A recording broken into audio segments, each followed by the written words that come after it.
Welcome to Witchcast! 'Cause it's Witchcast. I'm Emily. I'm Kate.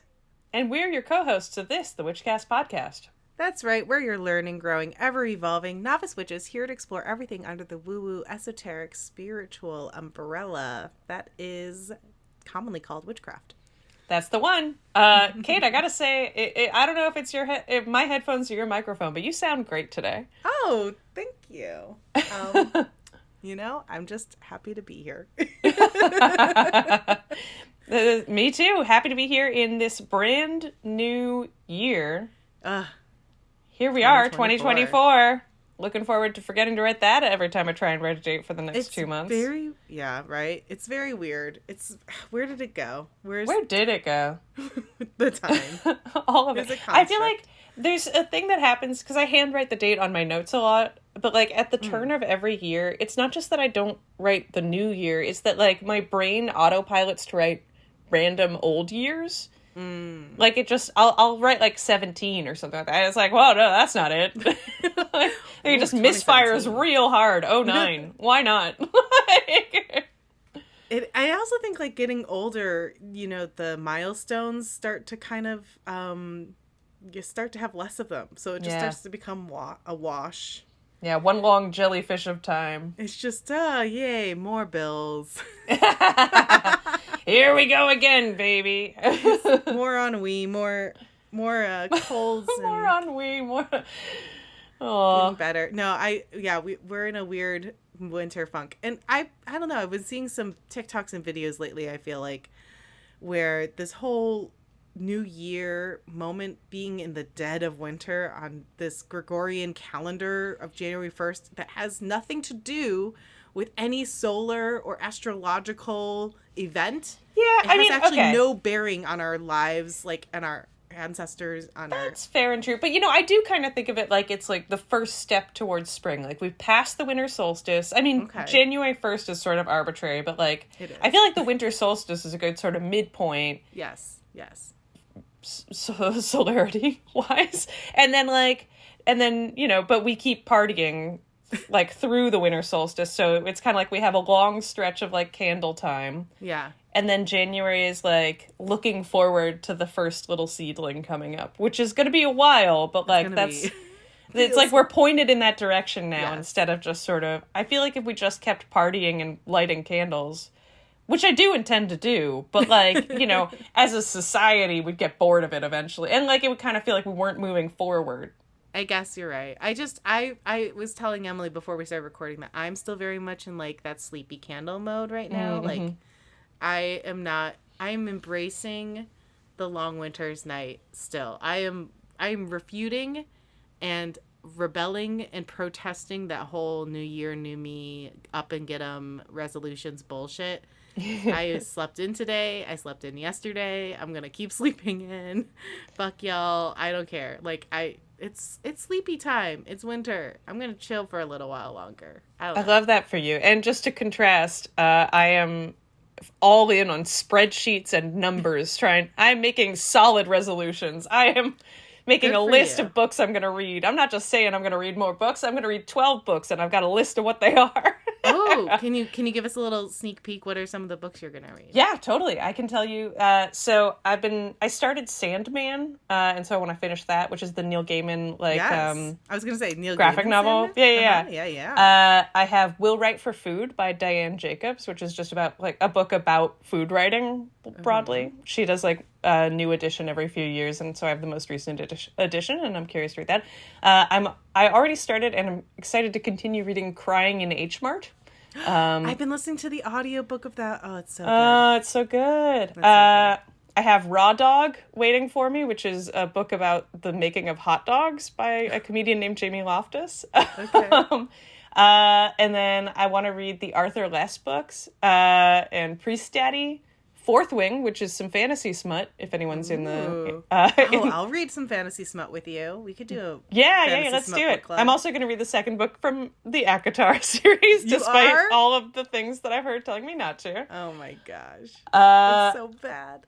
And then I want to read Bell Hooks, because I've never actually read any of Bell Hooks' work, except for, like, essays. Yeah. So I want to, like, sit down and read, like, an actual... I'll read Bell Hooks with you. I'd love to read some Bell Hooks. Yeah, and then what's that? 1, 2, 3, 4, 5, 6, 7, 8, 9. So I made a list that's slightly longer than 12, just in case I got to it and then was like, I want to read something else. Heartburn by Nora Ephron is number 10. And then... love Nora Ephron. One of my friends recommended Night Bitch, and I've had it on my list forever. I don't even know what it's about, but it's been on my list for like 4 years, so I'm going to just buy it and read it. And then the last one, I'm waffling between a comedy book called Black Buck about a salesman, and Tomorrow and Tomorrow and Tomorrow, the one about like it's multiverses and video games, I guess. Ooh, love. Yeah, and then my backup is Parable of the Sower or Parable of the Talents, which I keep seeing people mention, but I don't really know what it is. They all sound really good. I think those are admirable resolutions. Those are not capitalist peonic. Yeah, and I've already bought most of the books, so I just have to actually read them. It's like working my way through. And they're good for your soul, and reading more is always good. Reading is fundamental, as RuPaul says. So. Yes, in the words of the great RuPaul. I support this. Yeah, and then I have a bunch of other very specific, similarly, like, goals, but that's the gist. That's what I'm doing. I am full on.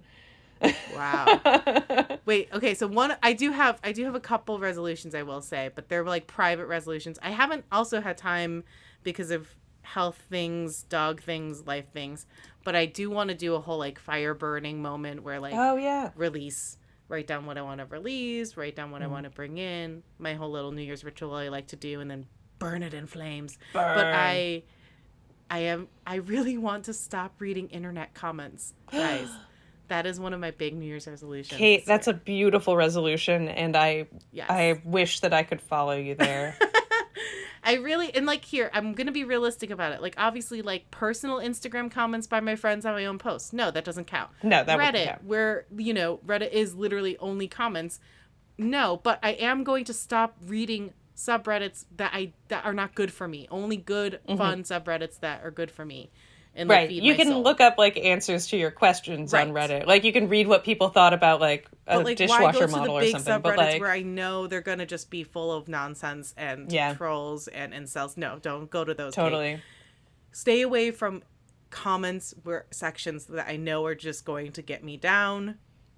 Yeah, that is my New Year's resolution. Joined Threads in the wake of the Twitter meltdown. I see you on Threads. And the thing is, it's bad for my brain. Because I end up reading exactly what you're describing, which is just like things that I have no business ever having seen. I don't need to know the opinion of some like woman in Utah on a movie, like, or whatever, and I don't need to see the 400 people below arguing about it. Yeah, it's really hard because I'm like obsessed about comments. I'm so obsessed with comments that I go and read the comments on Yahoo articles. That's how bad I am. And so I can't throw stones here because anytime I write anything that's in a space with comments, I will. And like anytime I'm in an Epicurious video, I will absolutely look at all the comments and take any negativity personally. It's our Scorpio risings, man. I am manually pulling the plug this year. Yeah. And I've had to tell myself, keep scrolling. You don't care what they think. Yes. Why do you care what they think? You do not know this person. You can consume You were never supposed to know what they felt or thought. Yeah, without hearing what the peanut gallery is saying. Just move on. So that's one of my big resolutions this year. I love that. Yeah. Excellent. I'm going to, in honor of you, I will try to reduce my reading of the comments. Hey, it's okay. Look, you're on your own journey. Listen, a reduction is, a reduction is progress. Yes. Every little step. Yeah. But today we're going to do a little story time. Yeah. I was thinking about how to segue. My best segue idea was when you were talking about still being in, like, the dark and candles. I was going to be like, and that's perfect because we're doing story time. And my story really doesn't even take effect, even though it's holiday related. It happens January 6th, so we're still ahead of it. Yeah, that's true. Actually, mine also technically is still active until January 6th as well. Aha! All right. So We have a little holiday treat. Your holidays are getting extended. So to extend our holiday. So if you have not, okay, here we go. If you have not made any resolutions yet, that's okay. If you are still like me in your candle, sleeping in, sleepy time, winter hibernation phase, we have a holiday themed story time for you. Yes. There you go. Ooh. Yeah. And if you have made your resolutions, why not resolve to listen to these stories? Add to the list.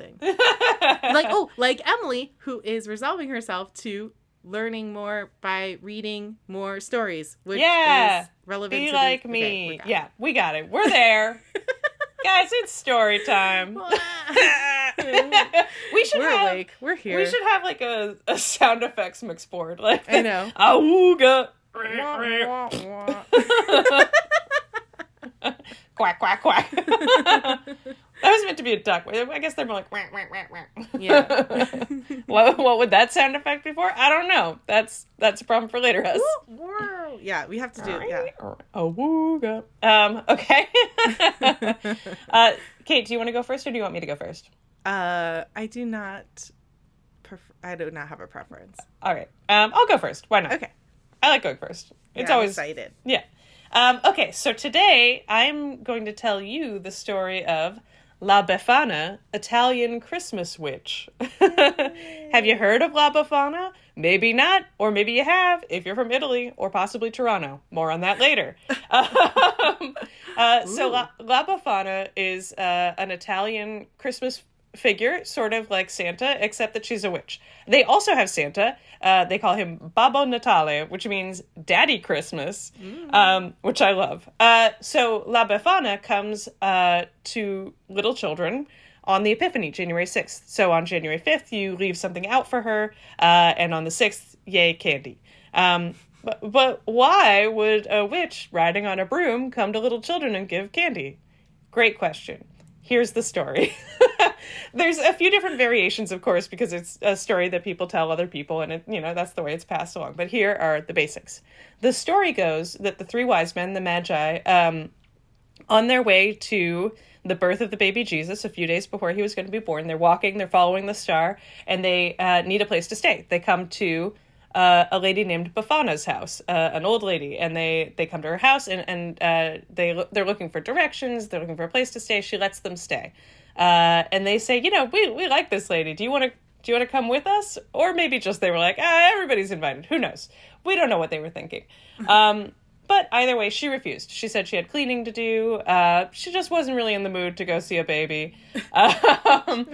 And so they left. And then that night, she had a dream of a bright light or just a change of heart, depending on how you hear it. But she didn't know where to find them. So she decided to go after them, looking to find the wise men and the baby Jesus and his mother, and to be joyful around Jesus.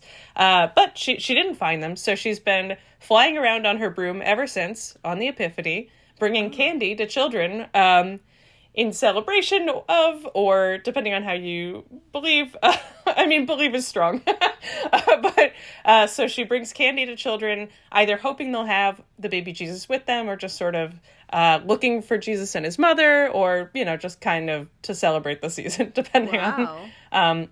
So she comes in the night, much like Santa Claus, and she leaves candy in your stocking for good kids, and coal for bad kids. And in Italy, they have a candy called carbone, which means charcoal. So all kids get at least one piece of this candy coal, because every kid has been bad at some point this year. Real. That's right. And if you see her, she gives you a thump on the shoulder with her broom, presumably to keep children in bed and not looking for her. And so instead of milk and cookies that get left out for Santa, for La Befana, you leave out wine or grappa and some bread and cheese to help her keep her energy up as she flies around looking for the baby Jesus. Way better. Way better. Right? Yes. Yeah. It's going to be a thank you from me. She also sweeps your house before she leaves on her broom. Nice. Delightfully, she is very popular in Italy, and you can go to, there's like a piazza in Rome where they'll have like a Befana along with Santa that you can like sit, like little kids can sit with, and you can go by the coal candy, but also other candies and toys and that sort of thing. And the tradition started in Rome, but has spread throughout Italy. There's a festival in Urbania. There's like, I want to say in Venice, there's boats full of Befanas riding around with their brooms. Oh my God, amazing. As like a march of the Befanas kind of thing, or a boat tour of Befanas. Regatta of Befanas, if you will. Befana regatta. And as I mentioned, also in Toronto, where there's a pretty large Italian-Canadian population, apparently they have a choir, there's people who get dressed up as Befana every year in like a choir. Wow. Who go to the Kensington Market and or the parade, like the Christmas parade, and they sing love songs to the sun on the winter solstice to beckon the new year. And it's like men and women and children all dress up as the Befana, and then in the parade they'll like bop you or like brush you with their brooms. That's so cute. Does she have like a go-to outfit or look that she's known for? It is classic old witch. Okay. She wears the things so there's like a little poem that people say, and she wears, she's dressed in like rags and she's dressed in the clothes of Rome. And those are the two things we know about what she looks like. And yeah, she rides around on her broom. She's like, if you see pictures of like, La Befana, she always has the big nose, like witchy mole nose, and like gray hair, broom, and sort of like old lady babushka clothes. But she's like nice and well regarded, even though she's like people love La Befana. Yeah. I watched a video of a little girl from Rome being like, "I drew you La Befana" to her mom. They were like, "What are we looking at here?" She's like, "La Befana comes at night." That's so cute. Very sweet. So the history of this tradition is, sort of debated, but there's absolutely roots in a pre-Christianity Roman tradition of giving New Year gifts, which were for a goddess whose name I forgot to write down, which I'm going to look at right now. Strenia. So it was like a pagan goddess named Strenia who presided over like New Year's gifts that were part of the tradition of like how like pre-Christians and early Christians in Rome, not early Christians, pre-Christians in Rome celebrated the New Year, and they also would give figs, dates, and honey, which were early like La Befana things. Now mostly like chocolate bars, right. But upgraded to candy. Yeah. Right. And so when Christianity came in, they didn't love this. They thought it was like very rowdy, the way that they say licentious, the way that the Romans did the New Year. And at some point, La Befana came into favor and like sort of like I think was sort of masked over that tradition. Like now it's about the Epiphany and the birth of Christ, but also there's gifts on the New Year that happen to be basically the same. Gotcha. And then it's possible also that there's some roots of this in Celtic traditions because in like Scotland and other parts of Europe that have some Celtic influence, there was something, I think the lady's name was Nick Nevin, they called her, but like basically the old lady, there's like an old lady who represents the old year that you burn to like welcome the new year. Oh. It's like in little like dolls and stuff, not like obviously you don't burn a real lady. Although, in some of those years, maybe like 1100, I don't know what happened. But the tradition was, you have like a little paper doll or something like that and you burn the old year. Right. And that was also an old enough tradition that they think it may have somehow influenced the La Befana thing. Anyway, that's La Befana. And she's great, isn't she? That's so cool. I would 100% add that to if I had kids, I would be like, yeah, sure, why not? We do La Befana too. Keep it going till January 6th. And leave me out a glass of wine. Hell yeah, with some cheese and bread. Yeah. And get some candy. Emily and I were talking about this before we recorded. There's a movie called La Befana Vien de Notte. And I've been trying to, I just closed the window, but it was made in, I want to say the 90s or the 80s. Yeah, it looks spectacular.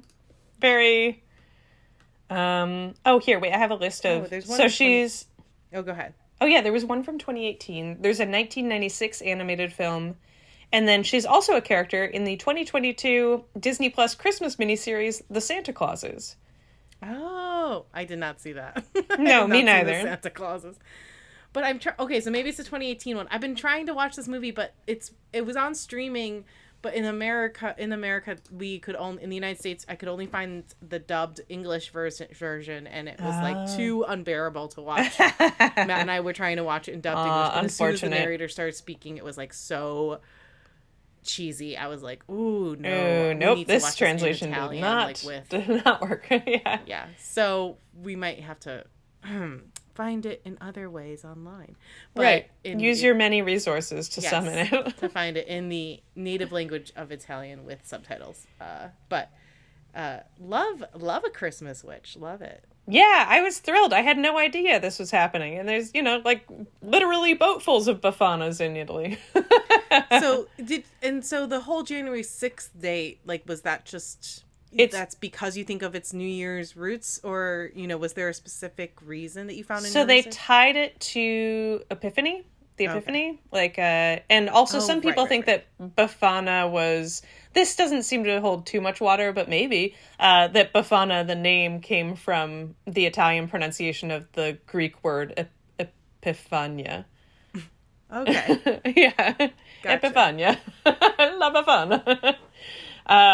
But yeah, but loosely, I think it's just that they were looking for something that kind of tied in around the right date, and Romans had an ancient custom of giving gifts around the New Year, so Epiphany's around the New Year, why not? Sure, checks out. Yeah. Who doesn't love candy? Right, and also Santa already had the 24th, or 25th, so. Right. Gotta space this stuff out. Yeah. No, that's as much as I know. I love it. Yeah. Fun. Yay. Well, I don't know when it... Oh, sorry. Oh, go ahead. No, you know what? I didn't have anything else to say. Just start talking. I was just going to start rambling. I was going to move on to my holiday Yes, I want that. I want that so much. My holiday story. So Emily and I were talking what else could we talk about? And I wanted to keep it in the holiday theme.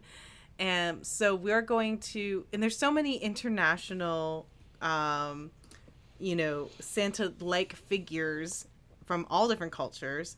So we're going to pop on over to Iceland because Emily and I have been fascinated with these creatures for a long time, I think, and we need to discuss the Icelandic Yule Lads. Yeah. Officially on Witchcast. I have to shout out my friend and former coworker, Alexandra Gudmundsson, who mentioned this in a work Slack that I was in. And I was like, oh, now her family's Icelandic, although she's from Seattle.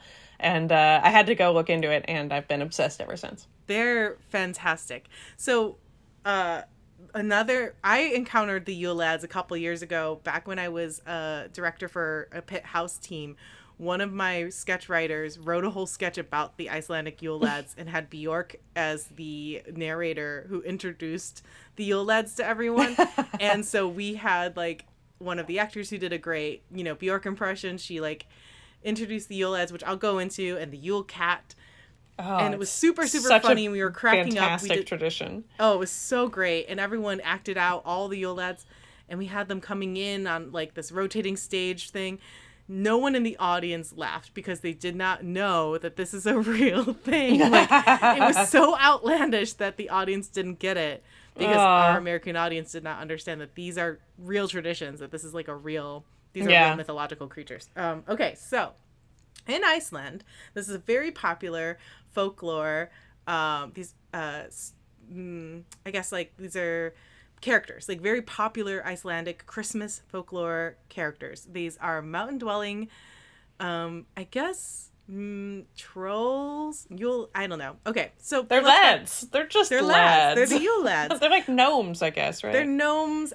Let's back up a bit and talk about their parents for a second. So, the Yule Lads are the sons of, according to most sources, are the sons of Grilla, an ogress, who, according to a lot of folklore, is this kind of giant, ugly, scary ogress with an appetite for the flesh of mischievous children, who lives in the caves of the north. Huh? Oh, I said just like me. Yeah, exactly. And she cooks the children in her large pot. And her husband, Lepidollah, And I'm, again, apologize for mispronunciations. I watched a lot of YouTube videos on repeat and tried to learn them as best I could. This is her third husband, by the way, is known as lazy and stays at home mostly in his cave, in their cave. But they had 13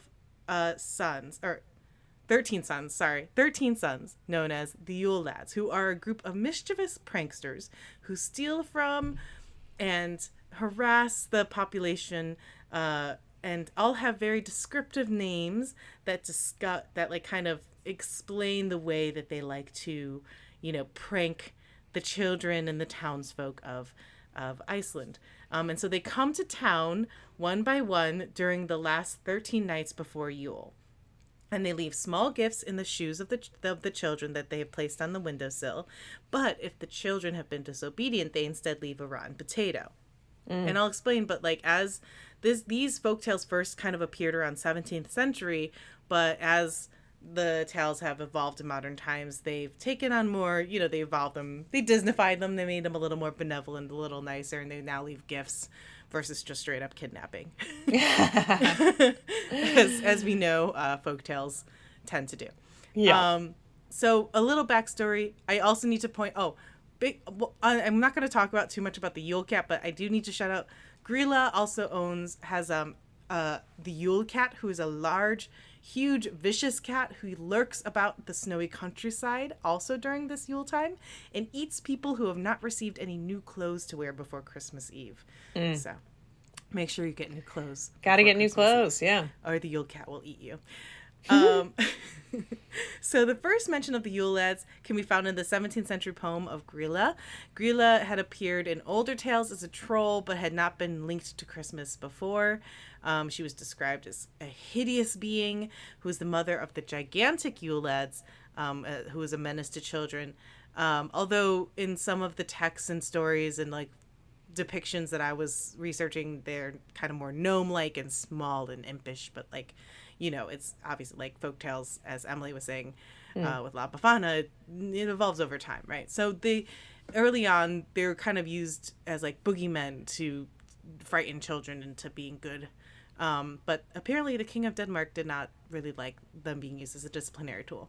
Later in the 18th century, a poem mentions 13 of them. And then in the mid-19th century, we have John Arneson drawing inspiration from the Brothers Grimm, creating a collection of folk tales in 1862, and that's when he kind of first calls them the Yule Lads. In 1932, a poem, The Yule Lads, is published as a popular poetry book in Christmas is Coming by an Icelandic poet who I will not try to pronounce his name. And this poem was really popular, and that's how we now know them as today. These are now the canonical 13 Yule Lads with their names and their personalities. So let's get to know the Yule Lads. Let's meet those Yule Lads. Roll call. Soundboard. Okay, so these Yule Lads, they arrive individually and they stay for a visit of 13 days. The first one starts the 12th of December, and then the first lad departs on Christmas Day, and then the rest following suit each day through January 6th. So I'll explain, their arrival departure is kind of confusing. But that means the last Yule Lad will leave January 6th, just like when La Befana comes. So you can still be on the lookout. You're still Yule Ladding, baby. The Yule Ladding are still adding. So I'm going to use their English translation names. I will not try to use their Icelandic names. I'm so sorry. If you're interested in learning their Icelandic names, there are really fun videos on YouTube, and you can hear Icelandic natives say their names. I'm not going to try and butcher them. But first, we have Sheepcoat Clod, who loves to harass sheep. He loves to suck on the ewes. But he has stiff peg legs, so it makes it very hard for him to do that. He comes on the 12th of December, and he leaves on the 25th of December. Next, we have Gollygolk, who loves to hide in the gullies, waiting for an opportunity to sneak into the cowsheds, and he loves to steal the milk. He loves to drink milk. He's obsessed with milk. He comes on the 13th of December, and he leaves on the 26th. So you kind of get it. They come one day after the other. Then we have Stubby. He's very, very short, abnormally short. He steals the pans that the food is baked in, and he kind of eats the crusts that that's left over that's baked into the bottoms and brims of the pans. Ooh. Comes on the 14th of December, leaves on the 27th of December. And we have spoon licker. He licks the spoons. He steals the wooden spoons that's being used for cooking. It should be noted that he's very thin. He's very malnourished. He comes on the 15th of December, and he leaves on the 28th of December. Then we have pot scraper. He comes on the 16th of December, and he leaves on the 29th of December. He steals the pots to scrape out the leftovers. We have bowl licker. He hides under the beds to await all the wooden food bowls. They have these bowls that, traditional bowl, Icelandic bowls, they're called askers, with lids that they would use to store their food. And so he would hide under the beds waiting for those wooden food bowls that would be placed on the floor to steal those food bowls. He comes on the 17th of December, leaves on the 30th. Mm-hmm, mm-hmm. We have door slammer, who loves to slam doors, especially during the night, waking up the household. He comes on the 18th, leaves on the 31st. We have skyr gobbler, who has a great affinity and love of skyr, the regional Icelandic style of yogurt. It's pretty good. I understand. Very good. He comes on the 19th and leaves on the January 1st. We have sausage swiper, who hides in the rafters and snatches the sausages that are being smoked. We have window peeper, who likes to snoop and look through the windows in search of things to steal. He comes on the 21st and leaves on the 3rd of January. And we have doorway sniffer, who has a very large, long nose, who loves and a very good sense of smell. He uses it to locate laffa bread, special Icelandic style of bread, to steal that. So he comes on the 22nd of December, leaves on the 4th of January. Then we have meat hook, who uses a hook to steal meat. He comes on the 23rd of December, leaves on the 5th of January. And then we have candle beggar, who follows children around to steal their precious candles, which back in the day they were made of tallow and they were edible, so he would gobble up their candles. Wow. And he comes on the 24th of December and leaves on the 6th of January. So those are the 13 Yule Lads. Yay! There are some variations in some regional lore. There's some variation where they were not Gorilla's sons, but her brothers. There's some in eastern Iceland, the Yule Lads are said to come from the ocean versus the mountains. And there's a rare nursery rhyme, I guess, where there's 2 female Yule pranksters who steal melted fat by stuffing it up their noses or putting it in their socks. But anyway, those are the 13 Yule Lads. So be good little girls and boys, or the Yule Lads will come and steal your food. And leave you rotten potatoes. Otherwise, put your shoes out on the windowsill and hopefully you'll get gifts. Nice. That's so cool. I love that. Do you want to go straight to drawing a card? We should draw a card, yes. Okay, so I have my Moon Powered Tarot deck here. And let's just, what should I ask it? What does the year hold? Do you want to go that big, or do you want to just go big? I love that. All right. You deck. You sweet deck. Big sweet deck.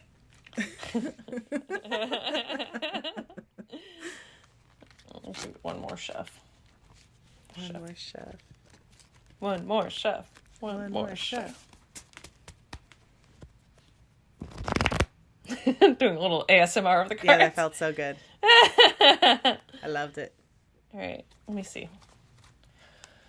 All right, I have an 8 of Wands. Ooh. 8 of Wands. I'll read what the guidebook says, just because. Let me see the picture. Oh yeah, right. It's a dancer. She looks like Taylor Swift. She does kind of look like a blue Taylor Swift. A blue Taylor Swift ballerina dancing. Yeah. Oh. And I don't know if it's raining or if there's like a star shower around her. Okay, I'm going to look up Biddy while you look up the... Okay. 8 of Wands. Obstacles, swiftness, speed, action, swift. Funny.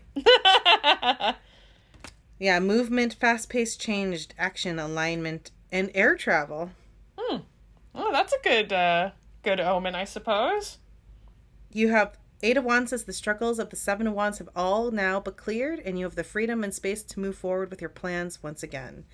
It's a dynamic card containing high level of energy that propels you forward to reach your goals at a much faster pace than before.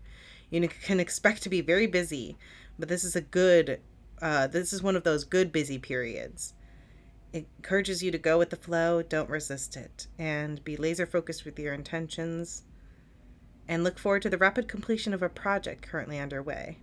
Strike while the iron is hot. And it could suggest some air travel. Nice. I love that. That's a very good card for the year. Yeah. And maybe I should get out of my sleepy candle period then. It can wait till the 7th. Yeah. After the last after Yule the last Lad leaves. and La Befana leaves, then fine.